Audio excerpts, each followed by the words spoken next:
Hello, you're on the Ruslan Belov channel. Today we'll discuss the situation in Ukraine as of April 5, 2025. Let's start with the Zaporizhzhia direction, where a lot of important information and interesting footage is coming from. Let's go over everything in detail. Today, footage of objective control was published by an FPV drone operator unit called Beavers. Bobry. This is a fairly well-known FPV drone operator unit that gained popularity and became widely recognized during the combat operations for the settlement of Robotyne. These battles, I remind you, took place in 2023, and it was largely the Beavers FPV drone operators who took on the main task of organizing drone operations during the Ukrainian counteroffensive. Back then, we received hundreds of objective control footage, dozens daily, hundreds weekly, and possibly thousands monthly, showing how these operators destroyed Ukrainian equipment during the counteroffensive when Ukrainian units tried to break through towards settlements like Robotyne and Verbov. The Ukrainian armed forces suffered catastrophic losses then. What I'm getting at is that after the battle for Robotyne, this unit disappeared. Some footage was still published, but they were periodically redeployed to different sectors. And today their Telegram channel has come back to life. The Beavers have, so to speak, returned to action. Right now, we can see that they have been redeployed to the Kamyanka sector of the front, the western Zaporizhzhia direction. This footage tells us that the Russian side has established tight fire control over the village of Kamyanka. I also remind you that just yesterday, various map analysts published updates showing Russian units advancing from the settlement of Piaty toward Kamyanka. If we summarize all this information, the fighting near Piaty, Lobkov, Stepov, as well as the redeployment of FPV drone operators to the Kamyanka area, all these reports indicate only one thing: the task at hand for Russian units. The clear objective in this sector is to take control of Kamyanka, and it appears that Russian forces are currently concentrated on accomplishing this task. I remind you that over the past few weeks and months, the Russian army has been primarily focused on clearing settlements such as Lobkov, Stepov, Mali Shcherbaki, and Shcherbaki. Essentially, all these settlements have now come under Russian control.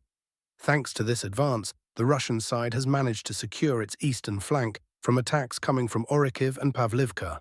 Now, Russian units are gradually advancing into Kamyanka itself.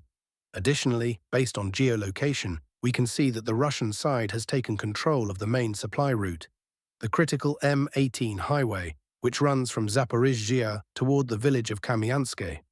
This means we should likely expect an escalation in combat activity and very intense fighting in the near future. Next, let's move to the Vuhledar sector of the front, where a lot of information is also coming from. At the moment, the Russian army is concentrated on 3 settlements. Vilna Pole, where fierce fighting continues. The Russian army is advancing, while Ukrainian units are putting up fierce resistance. Assault operations from Vuhledar toward Shevchenko. In this sector, artillery and drones are primarily at work, striking key supply routes, logistical arteries, and field depots.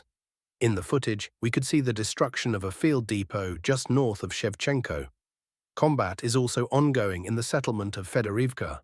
Regarding Fedorivka, there have been multiple reports over the past few days that Russian forces even entered the southern outskirts of the village.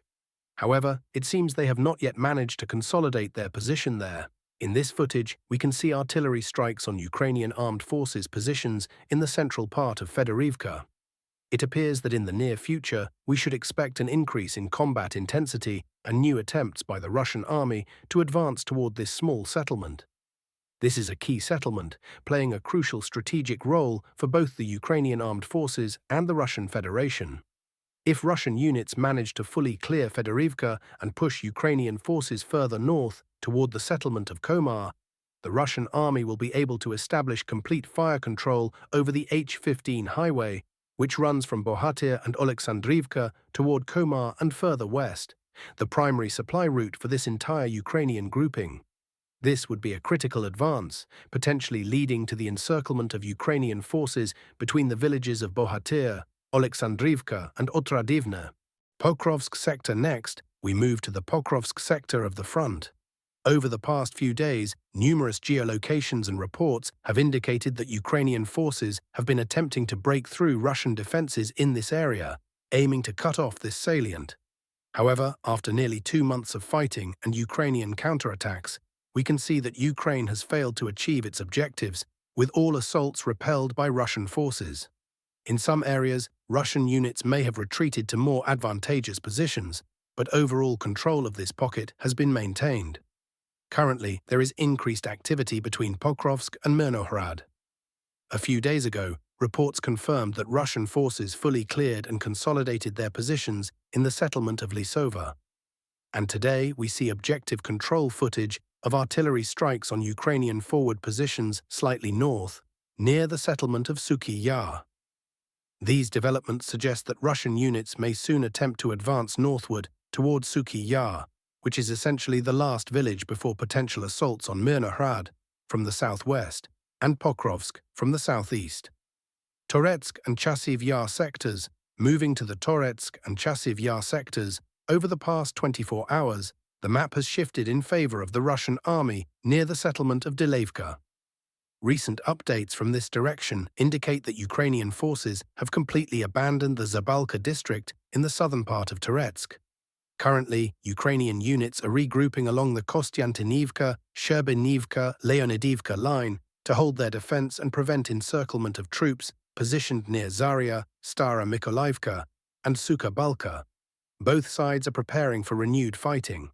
The Russian army, as seen by strike markers, is launching heavy attacks on Ukrainian positions, likely trying to weaken them before a potential new offensive. Sloviansk sector. Next, we move to the Sloviansk sector, where numerous geolocations and interesting objective control footage have emerged. Over the past week, multiple reports suggested that the Ukrainian armed forces have been gathering troops between Sloviansk and Bakhmut, possibly preparing for a counter-offensive to halt, or at least slow down the Russian advance toward Kostiantynivka and Chasiv Yar. Today we see objective control footage of Russian drone strikes on Ukrainian forward positions, likely conducting reconnaissance to determine whether Ukraine is genuinely planning a counterattack or if this is a disinformation operation by Ukrainian special forces. Kupiansk sector. Finally, we turn to the Kupiansk sector, where significant developments continue. On the Belov axis, fighting persists for the settlement of Nadia. A few weeks ago, Ukraine's 3rd Assault Brigade, Azov, successfully recaptured Nadia in a counterattack and consolidated control. Despite Russian claims that the settlement is securely held by their forces, objective control footage contradicts this, showing that Nadia remains under Ukrainian control. Recently, Russian forces attempted another counterattack toward Nadia, but it failed, and the front line has stabilized under Ukrainian defense. However, the Russian army must increase the pace of counterattacks, as we see successful advances from the southern flank toward Redkodub and Novokaterinivka. Simultaneously, according to the Russian General Staff's plan, troops are expected to advance at a similar pace toward the village of Chernyshivka. However, we can see that the northern flank is slightly lagging behind the planned offensive pace and timelines. It appears that in the near future, we should expect an intensification of counterattacks aimed at pushing the 3rd Assault Brigade of the Ukrainian Armed Forces out of Nadia and forcing them back to the Borova or Shikivka lines. North Kupiansk sector, fighting along the Oskil River. Moving to the northern Kupiansk sector, combat continues along the Oskil River. While Russian forces hold a significant bridgehead here, it lacks depth, making it difficult to deploy heavy equipment across the river to the Ukrainian side. Meanwhile, Ukrainian forces face no such logistical constraints and regularly launch counterattacks against Russian forward positions. In the footage, we can observe another Ukrainian counter-offensive attempt involving a single armored vehicle and possibly a squad of soldiers. However, the vehicle struck a minefield and was destroyed. This incident occurred in this specific area, leading us to conclude that the fields and roads west of the ambush site remain under Ukrainian control. Advance on Kamyanka. Further north, in the settlement of Kamyanka, the Russian army continues its offensive. Yesterday, we discussed how Russian units had secured positions on the southern outskirts. Today, Ukrainian sources released additional footage confirming that Russian forces have advanced into the central part of Kamyanka and are pushing forward. One notable strike captured on video shows an FPV drone hitting Russian positions near the Kamyanka gymnasium.